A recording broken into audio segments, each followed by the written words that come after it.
আজকের ভিডিওতে আমি আপনাদেরকে দেখাবো কিভাবে ইন্ডিয়ান ট্যুরিস্ট ভিসার জন্য ঘরে বসে অনলাইনে মোবাইলের মাধ্যমে আবেদন করতে হয়। আপনি চাইলে ঘরে বসে অনলাইনে মোবাইলের মাধ্যমেই ইন্ডিয়ান ট্যুরিস্ট ভিসার জন্য আবেদন করতে পারবেন। এতে ভয়ের কিছু নেই বা কোনো কম্পিউটারের দোকানে যেতে হবে না। আপনি নিজেই মোবাইলের মাধ্যমে আবেদন করতে পারবেন। শুধুমাত্র আপনাদেরকে নিয়ম কানুনগুলো জানতে হবে এবং কোন অপশনে কি তথ্য দিতে হয় সঠিক তথ্য দিয়ে আপনাদেরকে অনলাইনে ফর্ম ফিল আপ করতে হবে। এরপর বাকি প্রসিডিউর গুলো ফলো করলে আপনি খুব সহজে ইন্ডিয়ান ভিসা পাবেন। অনলাইনে যদি আপনি মোবাইলের মাধ্যমে ইন্ডিয়া ট্যুরিস্ট ভিসার জন্য আবেদন করতে চান, এক্ষেত্রে প্রথমত আপনাদেরকে Indian visa application centre Bangladesh বা আইভ্যাক এই ওয়েবসাইটটিতে প্রবেশ করতে হবে। ওয়েবসাইটটিতে প্রবেশ করার জন্য আপনারা প্রথমত যে কোনো একটি ব্রাউজারে চলে যাবেন। এরপর এখানে সার্চ বারে লিখবেন ইন্ডিয়ান ভিসা অ্যাপ্লিকেশন বা আইভ্যাক বিডি। এটি লেখার সাথে সাথে আপনারা ivacbd.com এই ওয়েবসাইটটি পেয়ে যাবেন।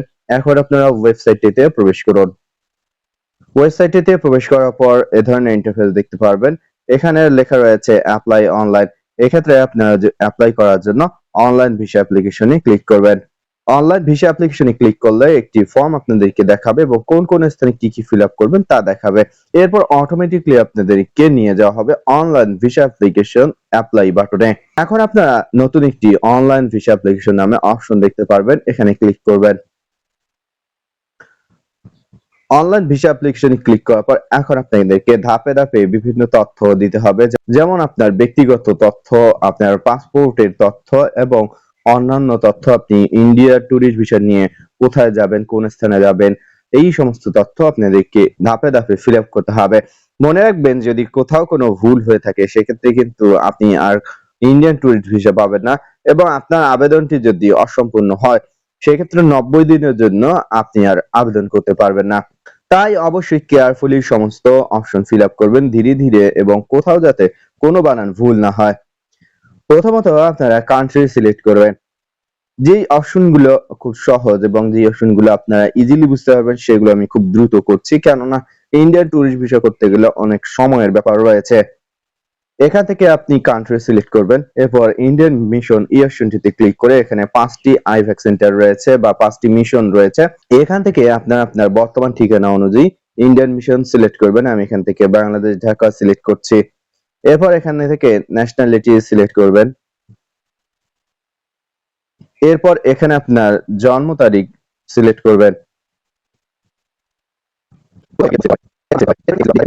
এরপর এখানে দেখে নিবেন যে আপনার তারিখ ঠিক রয়েছে কিনা। এরপর এখানে আপনাদেরকে একটি ইমেল অ্যাড্রেস দিতে হবে। যেই ইমেল অ্যাড্রেসটি আপনার ফোনে অ্যাক্টিভ রয়েছে সেই ইমেল অ্যাড্রেসটি দিবেন। এরপর যে ইমেল অ্যাড্রেসটি দিবেন সেটি পুনরায় পরের ঘরে দিবেন। এরপর এক্সপেক্টেড ডেট অফ অ্যারাইভাল, অর্থাৎ আপনি সম্ভবত কত তারিখে ইন্ডিয়া যেতে চান সেই তারিখটি এখান থেকে সিলেক্ট করবেন। তারিখ সিলেক্ট করার পর ভিজিটিং ইন্ডিয়া ফর কি পারপাসে আপনারা ইন্ডিয়া যেতে যাচ্ছেন সেটি সিলেক্ট করবেন। এই অপশনটিতে ক্লিক করার পর এখানে অনেক অপশন পাবেন। যেহেতু আমরা ইন্ডিয়ান ট্যুরিস্ট ভিসার জন্য আবেদন করব, সো আপনারা এখান থেকে ট্যুরিস্ট ভিসা T1 এবং ট্যুরিস্ট ভিসা T2 নামে দুইটি অপশন দেখতে পারবেন। এখন আপনারা কোন অপশনটি সিলেক্ট করবেন।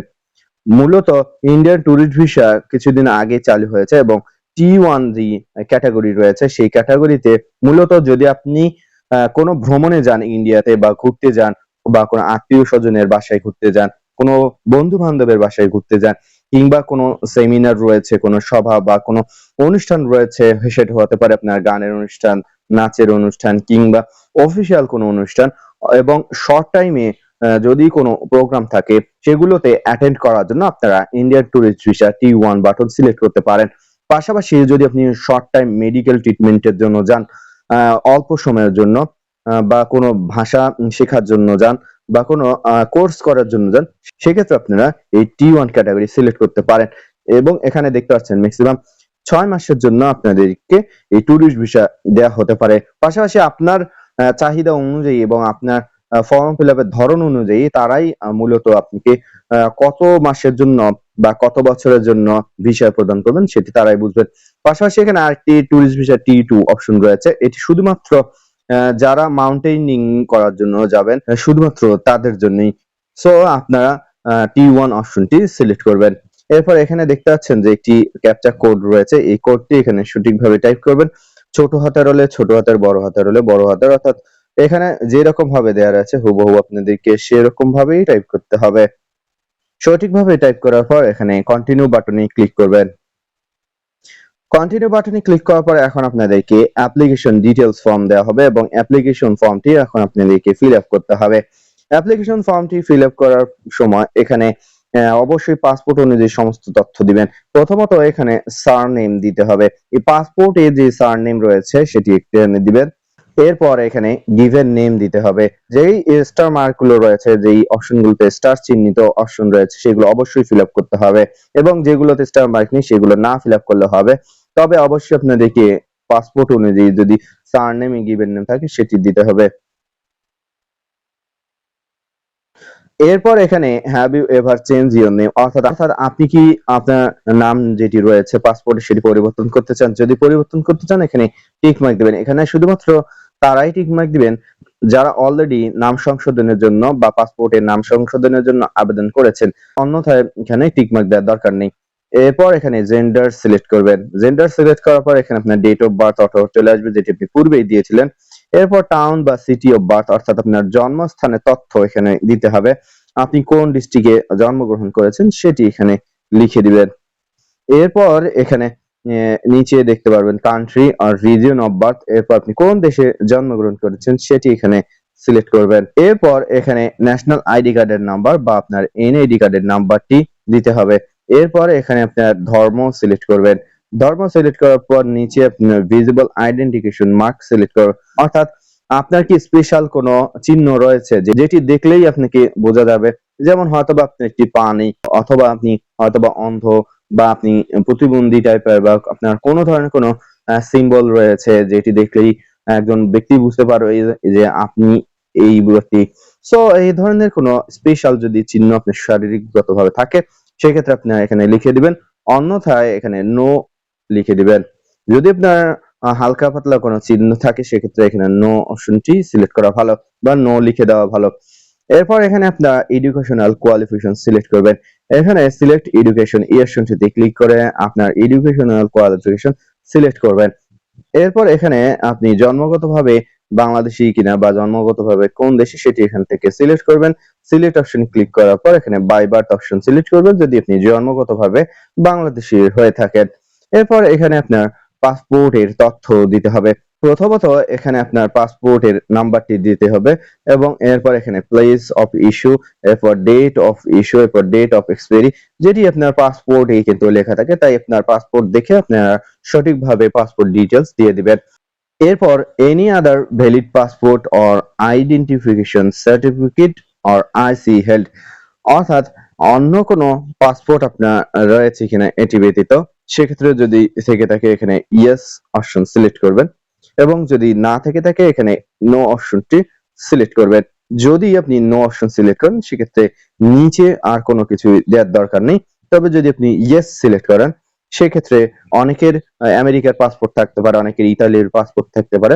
সেক্ষেত্রে যদি আপনার অন্য কোনো দেশের পাসপোর্ট থাকে সেক্ষেত্রে আপনার এখানে ইয়েস অপশন সিলেক্ট করবেন। যদি ইয়েস সিলেক্ট করেন সেক্ষেত্রে কোন দেশের পাসপোর্ট, প্রথমত এখান থেকে দেশ সিলেক্ট করতে হবে, এরপর পাসপোর্টের number, date of issue, place of issue, এই সমস্ত কিছু সিলেক্ট করতে হবে। সমস্ত কিছু ভালো করে চেক করবেন যে এতক্ষণ যা কিছু দিয়েছেন সমস্ত কিছু ঠিক রয়েছে কিনা।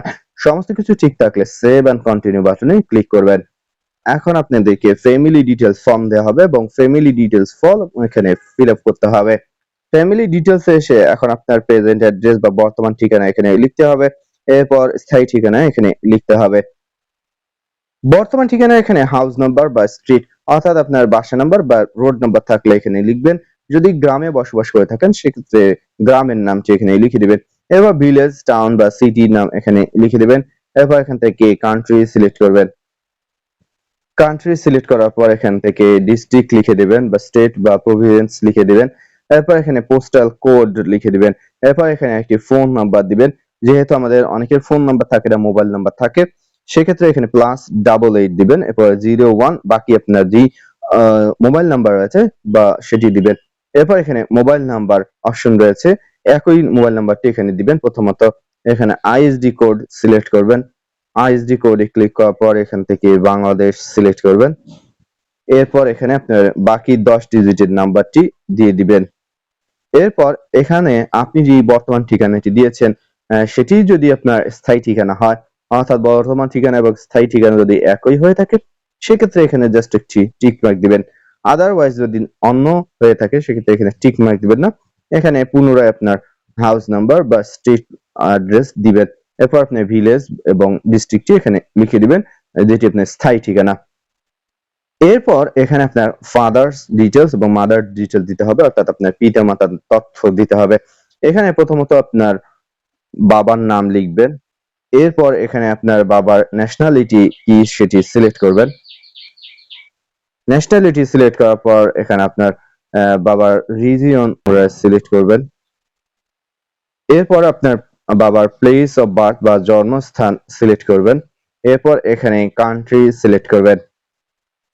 সমস্ত কিছু দেয়া হয়ে গেলে একইভাবে যেভাবে আপনি বাবার ঠিকানা বা বাবার তথ্য দিয়েছেন সেভাবে আপনার মাতার তথ্য এখানে দিবেন। এরপর আপনাকে আপনার বৈবাহিক অবস্থার তথ্য দিতে হবে। এই অপশনটিতে এসে আপনি কি বিবাহিত নাকি অবিবাহিত সেটি এখানে সিলেক্ট করবেন।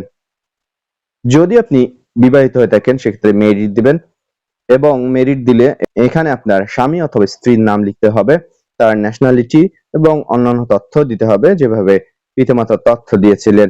তবে যদি আপনি সিঙ্গেল দিয়ে থাকেন সেক্ষেত্রে এখানে আর কোনো কিছুই লিখতে হবে না। পাশাপাশি এখানে আরেকটি অপশন রয়েছে যেটি গুরুত্বপূর্ণ, where your grandfather grandmother or parental বা ম্যাটারনাল পাকিস্তান ন্যাশনাল বা belong to Pakistan held area, অর্থাৎ আপনার কি দাদা বা আপনার দাদি বা আপনার পৈতৃক কেউ পাকিস্তানে বসবাস করে বা পাকিস্তান থাকে, সেক্ষেত্রে যদি থাকে ইয়েস এবং না থেকে থাকলে এখানে নো অপশনটি সিলেক্ট করবেন। অবশ্যই নো সিলেক্ট করবেন। যদি ইয়েস সিলেক্ট করেন সেক্ষেত্রে কিন্তু আপনি ইন্ডিয়ান ভিসা পাবেন না এবং না পাওয়ারই সম্ভাবনা থাকে 99%। এরপর আপনার অকুপেশন বা পেশা সিলেক্ট করতে হবে, আপনি কি করেন। এটি কিন্তু অত্যন্ত গুরুত্বপূর্ণ এবং এই বিষয় নিয়ে অনেকের কৌতূহল রয়েছে, তারা কোন অপশন সিলেক্ট করবেন। এখানে সিলেক্ট অকুপেশন এই অপশনটিতে ক্লিক করার পর এখানে আপনি নির্দিষ্ট অপশনটি সিলেক্ট করবেন। যদি আপনি প্রফেশনাল হয়ে থাকেন সেক্ষেত্রে প্রফেশনাল অপশন সিলেক্ট করবেন। যদি আপনি স্টুডেন্ট হয়ে থাকেন সেক্ষেত্রে স্টুডেন্ট, এবং ধরুন আপনি বেকার কিন্তু স্টুডেন্টও না, সেক্ষেত্রে আপনি এখান থেকে আনএমপ্লয়েড অপশনটি সিলেক্ট করবেন। পাশাপাশি যদি আপনি কৃষক হয়ে থাকেন সেক্ষেত্রে এখানে কিন্তু কৃষক অপশন নেই, সেক্ষেত্রে আপনারা এখানে আদার্স অপশন সিলেক্ট করবেন। আদার্স অপশনটি যদি সিলেক্ট করেন এখানে নিচে একটি বক্স চলে আসবে, সেখানে আপনি লিখবেন ফার্মার। অর্থাৎ এখানে যে অকুপেশন অপশনগুলো রয়েছে সেগুলো ব্যতীত যদি অন্য কোনো অকুপেশন বা অন্য কোনো পেশা আপনার হয়ে থাকে সেক্ষেত্রে এখানে নির্দিষ্ট অপশনটি সিলেক্ট করবেন। এরপর এখানে এমপ্লয়ার নেম বা বিজনেস নেম, অর্থাৎ আপনার প্রতিষ্ঠানের নাম, আপনি কোথায় জব করেন বা কোথায় কর্মরত রয়েছেন বা আপনার ব্যবসা প্রতিষ্ঠানের নাম এখানে লিখতে হবে। তবে যদি আপনারা আদার্স অপশন দিয়ে ফার্মার অপশন বা কৃষক অপশন সিলেক্ট করেন সেখানে এই অপশনটিতে লিখবেন অন ল্যান্ড বা নিজস্ব জমিতে আপনি চাষাবাদ করে থাকেন। এছাড়া আপনার অকুপেশন অনুযায়ী আপনি কি দিবেন সেটি যদি আপনি কনফিউজ হয়ে থাকেন অবশ্যই কমেন্টে জানাবেন, আমি আপনাদেরকে বুঝিয়ে দেওয়ার চেষ্টা করব। পাশাপাশি নিচে রয়েছে ডেজিগনেশন, অর্থাৎ আপনি যদি জব করে থাকেন কোন পোস্টে জব করেন সেটি এখানে লিখে দিবেন। এরপর এখানে আপনার প্রতিষ্ঠানটি কোথায় সেটির অ্যাড্রেস এখানে দিয়ে দিবেন। এরপর এখানে প্রতিষ্ঠানে ফোন নাম্বার থাকলে ফোন নাম্বার দিবেন, না থাকলে ফাঁকা রাখবেন।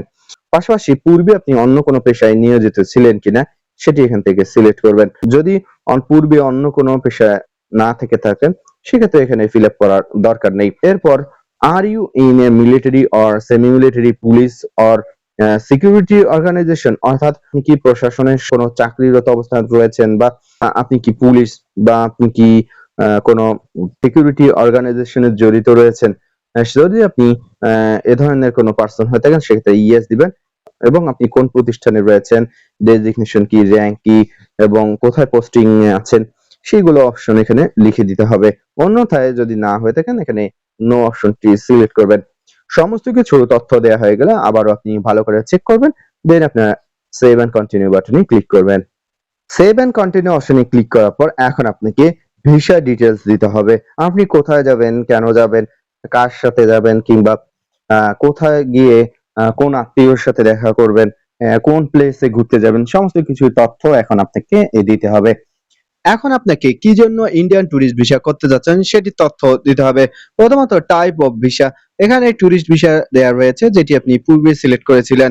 এরপর প্লেস অফ ভিজিটেড, অর্থাৎ আপনি কোন স্থানে ভ্রমণ করতে যাচ্ছেন সেই স্থানের নামটি এখানে লিখতে হবে। যেমন আমি লিখলাম কলকাতা। দ্বিতীয়ত ঘরে আরেকটি স্থানের নাম লিখতে হবে, আমি লিখলাম দিল্লি। এরকম আপনি যেখানেই যাবেন সেই স্থানের নামটি এখানে লিখে দিবেন। এরপর duration of visa in month, অর্থাৎ কত মাসের জন্য আপনি ভিসা চাচ্ছেন সেক্ষেত্রে এখানে মাসটি লিখে দিবেন। যেহেতু ট্যুরিস্ট ভিসা 6 মাসের জন্য দেয়, সো আমি এখানে 6 লিখলাম। এরপর নাম্বার অফ এন্ট্রি, অর্থাৎ কতবার আপনারা ইন্ডিয়াতে যাবেন আসবেন সেটি এখানে সিলেক্ট করবেন। এখানে সিঙ্গেল দেওয়া রয়েছে, এখান থেকে আপনারা 2 বার যদি যান সেক্ষেত্রে ডাবল, যদি 3 বার যান ট্রিপল, এবং যদি একাধিকবার যেতে চান সেক্ষেত্রে মাল্টিপল অপশন সিলেক্ট করবেন। আপনারা মাল্টিপল অপশন সিলেক্ট করবেন সেটি ভালো হবে, কেননা যেই সময়টি আপনাদেরকে দেওয়া হবে এই সময়ের মধ্যে আপনি একাধিকবার ইন্ডিয়া যেতে পারবেন এবং আসতে পারবেন। এখন আপনারা এক্সপেক্টেড ডেট অফ জার্নি, অর্থাৎ কত তারিখে আপনারা যেতে যাচ্ছেন সেটি এখানে অটো চলে আসবে যেটি আপনারা পূর্বেই সিলেক্ট করেছিলেন। এরপর port of arrival in India, অর্থাৎ আপনি কোন পোর্টের মাধ্যমে ইন্ডিয়াতে প্রবেশ করতে চাচ্ছেন সেক্ষেত্রে আপনারা এই অপশনটি সিলেক্ট করে আপনার পছন্দ অনুযায়ী যেই পোর্ট দিয়ে আপনি প্রবেশ করবেন সেটি সিলেক্ট করবেন। তবে যদি আপনারা হরিদাসপুর দিয়ে অর্থাৎ হেঁটে যদি প্রবেশ করেন বা বাসে যান বা ট্রেনের মাধ্যমে যান সেক্ষেত্রে আপনারা হরিদাসপুর বাই এয়ার এই অপশনটি সিলেক্ট করবেন। এছাড়াও যদি আপনি শুধুমাত্র এয়ারে যাওয়ার কোনো চিন্তা ভাবনা থাকে সেক্ষেত্রে বাই এয়ার সিলেক্ট করবেন। তবে আপনি বাই এয়ারে যান বা হেঁটে যান বাসে যান সেক্ষেত্রে বাই এয়ার হরিদাসপুরই সিলেক্ট করা ভালো হবে। এছাড়াও যদি আপনার পছন্দের কোনো পোর্ট থেকে থাকে সেক্ষেত্রে আপনারা সেটি সিলেক্ট করবেন। এরপর একইভাবে আপনি ইন্ডিয়া থেকে বাংলাদেশে যে বের হবেন সেক্ষেত্রে কোন পোর্ট দিয়ে বের হবেন সেটিও এখানে সিলেক্ট করবেন। আমি পূর্বেরটি বাই এয়ার হরিদাসপুর সিলেক্ট করছি। এখন আপনাকে প্রিভিয়াস ভিসা বা কারেন্টলি ভিসার তথ্য দিতে হবে, অর্থাৎ আপনার কি পূর্বে কোনো ভিসা রয়েছে বা বর্তমানে আপনার কি কোনো ভিসা রয়েছে সেক্ষেত্রে সেটি এখানে সিলেক্ট করতে হবে।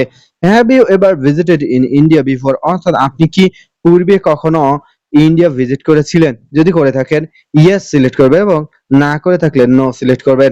যদি আপনারা ইয়েস সিলেক্ট করেন সেক্ষেত্রে আপনি অ্যাড্রেস লিখবেন, কোন স্থানে গিয়েছিলেন সেটি। এখানে 3টি ঘর রয়েছে, এই 3টি ঘরে আপনার ডিটেইলস অ্যাড্রেস লিখে দিবেন। এরপর city previously visited in India, অর্থাৎ কোন সিটিতে আপনারা ভিজিট করেছিলেন সেটি আপনারা এই ঘরে লিখে দিবেন। এরপর এখানে লাস্ট ইন্ডিয়া ভিসা নাম্বার, অর্থাৎ সর্বশেষ আপনার কাছে যে ইন্ডিয়ান ভিসাটি রয়েছে সেটির নাম্বার কত সেটি এখানে দিবেন। এরপর টাইপ অফ ভিসা, সেটি কোন ধরনের ভিসা সেটি এখানে সিলেক্ট করবেন। প্লেস অফ ইস্যু এবং ডেট অফ ইস্যু এখানে লিখে দিবেন। সমস্ত কিছু দেওয়া হয়ে গেলে নিচে চলে যাবেন। তবে আমার পূর্বে কোনো ইন্ডিয়ান ভিসা নেই যার কারণে আমি এখান থেকে নো সিলেক্ট করছি। যদি নো সিলেক্ট করেন এক্ষেত্রে কোনো কিছুই আর দিতে হবে না। এরপর রয়েছে has permission to visited or extend stay in India previously been refused, অর্থাৎ পূর্বে কি আপনি ইন্ডিয়া ভিজিট করার সময় কোন ধরনের আপনার ভিসাকে রিফিউজড করা হয়েছিল? অনেকে ইন্ডিয়া যাওয়ার সময় বিভিন্ন অপরাধ করতে পারে বা বিভিন্ন কর্মকাণ্ডের কারণে তাদের ভিসা রিজেক্ট হয়ে যায়। সেক্ষেত্রে এই ধরনের কোনো হয়ে থাকলে দেন আপনি ইয়েস করবেন, না হলে নো বাটনে সিলেক্ট করবেন। যদি আপনার ইয়েস সিলেক্ট করেন সেক্ষেত্রে কি কারণে হয়েছিল এটি এখানে লিখে দিবেন। তবে যদি আপনারা ইয়েস দেন সেক্ষেত্রে কিন্তু ভিসা পাবেন না, তাই আপনারা নো সিলেক্ট করবেন। এরপর এখানে country visited in last 10 years, অর্থাৎ লাস্ট 10 বছরে আপনি কি অন্য কোনো দেশে ভ্রমণ করেছিলেন? যদি ভ্রমণ করে থাকেন সেক্ষেত্রে প্রত্যেকটি দেশের নাম এখানে লিখবেন, দেন কমা চিহ্ন দিবেন। যেমন যদি আপনি পূর্বে আমেরিকা গিয়ে থাকেন সেক্ষেত্রে লিখবেন আমেরিকা, কমা চিহ্ন দিয়ে যদি ইতালি গিয়ে থাকেন লিখবেন ইতালি। এভাবে নির্দিষ্ট দেশগুলো এখানে লিখে দিবেন। এবং যদি পূর্বে আপনি লাস্ট 10 বছরে কোনো দেশে না গিয়ে থাকেন সেক্ষেত্রে কিছুই লিখবেন না। এরপর সার্ক কান্ট্রি ভিজিটেড, অর্থাৎ লাস্ট 3 বছরে আপনি কি সার্কভুক্ত কোনো দেশে ভ্রমণ করেছেন? যদি সার্কভুক্ত কোনো দেশে ভ্রমণ করে থাকেন লাস্ট 3 বছরে সেক্ষেত্রে ইয়েস, না হলে এখানে নো অপশনটি সিলেক্ট করবেন। যদি ইয়েস সিলেক্ট করেন সেক্ষেত্রে কোন দেশ সেটি এখানে লিখতে হবে। এখন গুরুত্বপূর্ণ একটি অপশন হচ্ছে রেফারেন্স। আপনাকে এখানে 2 জন ব্যক্তির রেফারেন্স দিতে হবে। ইন্ডিয়াতে যেখানে যাবেন সেখানকার একজন ব্যক্তির রেফারেন্স এবং বাংলাদেশে একজন ব্যক্তির রেফারেন্স দিতে হবে। যদি আপনার ইন্ডিয়াতে পরিচিত কেউ না থেকে থাকে, যদি আপনি প্রথম ইন্ডিয়াতে গিয়ে থাকেন, সেক্ষেত্রে রেফারেন্স হিসেবে আপনি যে হোটেলে গিয়ে উঠবেন বা আপনি যেই স্থানে যাচ্ছেন, ধরুন আপনি কলকাতা যাচ্ছেন, সেক্ষেত্রে কলকাতার আশেপাশে যে আবাসিক হোটেলগুলো রয়েছে যেখানে আপনি উঠতে পারেন, সম্ভাব্য সে ধরনের একটি হোটেলের অ্যাড্রেস এখানে দিয়ে দিবেন। গুগলে সার্চ করলে আপনারা এখানে অনেক অনেক অ্যাড্রেস পাবেন। সেক্ষেত্রে সেই হোটেলের ম্যানেজারের নাম অথবা দায়িত্বপ্রাপ্তি মার্কেটিং ম্যানেজারের নাম এখানে লিখে দিতে পারেন, অথবা যে কোনো একটি নাম লিখে দিবেন, এটি সমস্যা নেই। তবে অ্যাড্রেস এবং স্টেট, ডিস্ট্রিক্ট, ফোন নাম্বার এগুলো কিন্তু ঠিক থাকতে হবে। প্রত্যেকটি হোটেলের নির্দিষ্ট একটি মোবাইল নাম্বার রয়েছে, সেই মোবাইল নাম্বারগুলো ব্যবহার করতে পারেন। যদি আপনার ইন্ডিয়াতে কোনো যদি আপনার ইন্ডিয়াতে কেউ পরিচিত না থাকে। এখন আপনাকে রেফারেন্স হিসেবে একজন বাংলাদেশীর নাম, তার অ্যাড্রেস এবং ফোন নাম্বার দিতে হবে। এই সমস্ত তথ্য সঠিকভাবে দেওয়ার পর আবারও চেক করবেন সমস্ত তথ্য সঠিক রয়েছে কিনা। দেন আপনারা সেভ অ্যান্ড কন্টিনিউ বাটনে ক্লিক করবেন। এখন আপনাকে গুরুত্বপূর্ণ ৬টি প্রশ্নের উত্তর দিতে হবে, ইয়েস বা নো। এখানে যে ৬টি কোশ্চেন দেওয়া রয়েছে, সেই ৬টি কোশ্চেন মূলত অপরাধ কর্মকাণ্ডের সাথে কোনো জড়িত কিনা সেটির, অথবা আপনি কোনো ফ্রড কেসের বা আপনার নামে কোনো মামলা মোকদ্দমা রয়েছে কিনা, বা আপনি কোনো দেশে যাওয়ার সময় রিজেক্টেড হয়েছিলেন কিনা, আপনার পাসপোর্টে কোনো লাল দাগ রয়েছে কিনা, এই সমস্ত কিছু আপনাদেরকে ইয়েস বা নো সিলেক্ট করতে হবে। আপনারা এখান থেকে চোখ বন্ধ করে নো সিলেক্ট করবেন। কেননা যদি কোনোটাতেই ইয়েস সিলেক্ট করেন না বা আপনার নামে কোনো কর্মকাণ্ড থেকে থাকে পূর্বে থেকেই, তাহলে কিন্তু আপনি ভিসা পাবেন না, রিজেক্টেড হয়ে যাবে। এরপর এখানে তাদের যে টার্মস এন্ড কন্ডিশন রয়েছে সেখানে একটি টিকমার্ক দিবেন। টিকমার্ক দেওয়ার পর এখান থেকে সেভ এন্ড কন্টিনিউ বাটনে ক্লিক করবেন। এখন আপনাকে আপনার একটি ছবি আপলোড করতে হবে। যে ছবিটি আপলোড করবেন সেটি জেপিইজি ফরম্যাটের হতে হবে এবং ম্যাক্সিমাম সাইজ হতে হবে 1 এমবি এবং মিনিমাম 10 কিলোবাইট, এবং ছবিটির উইডথ এবং হাইট হবে 350 পিক্সেল ইনটু 350 পিক্সেল, এবং যে ছবিটি দিবেন সেটি মিনিমাম 3 মাসের রিসেন্টলি হতে হবে। যদি আপনি 3 মাসের পুরনো কোনো ছবি দেন, আপনার চেহারার সাথে যদি মিল না থাকে, তাহলে কিন্তু আপনার আবেদনটি ক্যান্সেল হয়ে যাবে। তাই আপনারা সদ্য তোলা একটি ছবি এখানে আপলোড করবেন। ছবিটিকে কিভাবে নির্দিষ্ট ফরম্যাটে নিয়ে আসবেন মোবাইলের মাধ্যমে, সেটি যদি আপনারা না জেনে থাকেন, তাহলে আমার পরবর্তী ভিডিওর জন্য অপেক্ষা করুন। আমি পরবর্তী ভিডিওতে আপনাদেরকে দেখাবো কিভাবে সরকারি চাকরি বা বিভিন্ন অনলাইনে চাকরির জন্য বা বিভিন্ন অনলাইনে কাজের জন্য একটি ছবিকে নির্দিষ্ট ফাইল সাইজ এবং হাইট এবং উইডথে নিয়ে আসতে হয়। যদি আপনারা না পারেন, সেই ভিডিওর জন্য অপেক্ষা করুন। ভিডিওতে আমি আপনাদেরকে দেখাবো কিভাবে ছবিকে নির্দিষ্ট সাইজে নিয়ে আসতে হয়। দেন আপনারা নির্দিষ্ট সাইজে নিয়ে আসার পর এখানে ছবিটি আপলোড করবেন। আপলোড করার জন্য এখানে চুজ ফাইলে ক্লিক করবেন। এরপর আপনার গ্যালারি থেকে ছবিটিকে আপলোড করবেন। ছবিটি সিলেক্ট করার পর বা আপলোড করার পর এখান থেকে আপলোড ফটো এই বাটনটিতে ক্লিক করতে হবে।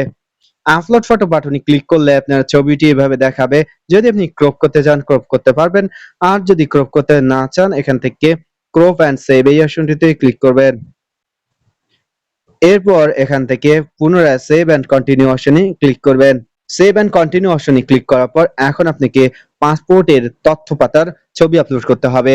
পাসপোর্টে যে স্মার্ট কার্ডের মতো ভারী পেজটি রয়েছে, যেই পেজে আপনার ছবি দেওয়া রয়েছে, আপনার নাম এবং আপনার অ্যাড্রেস দেওয়া রয়েছে, সেই পেজের পরের যে আরেকটি পেজ রয়েছে যেখানেও আপনার তথ্য রয়েছে, এই পেজ দুটিকে একটি ছবি উঠাবেন।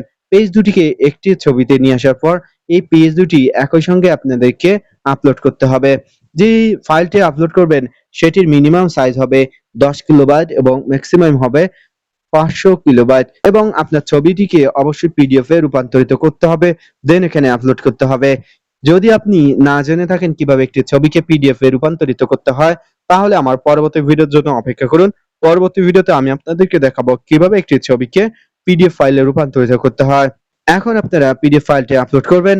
আপলোড করার জন্য এখানে চুজ ফাইল এই অপশনটিতে ক্লিক করবেন। চুজ ফাইল অপশনে ক্লিক করার পর আপনার ফাইল থেকে পাসপোর্টের পিডিএফ ফাইলটি আপলোড করুন। আপলোডে সিলেক্ট করার পর এখান থেকে আপলোড ডকুমেন্ট এই অপশনটিতে ক্লিক করবেন। সফলভাবে আপলোড হলে আপনারা এখানে স্ট্যাটাসের স্থানে দেখতে পারবেন আপলোডেড। যদি আপলোডেড দেখায়, তার মানে বুঝতে পারবেন আপলোড হয়ে গিয়েছে।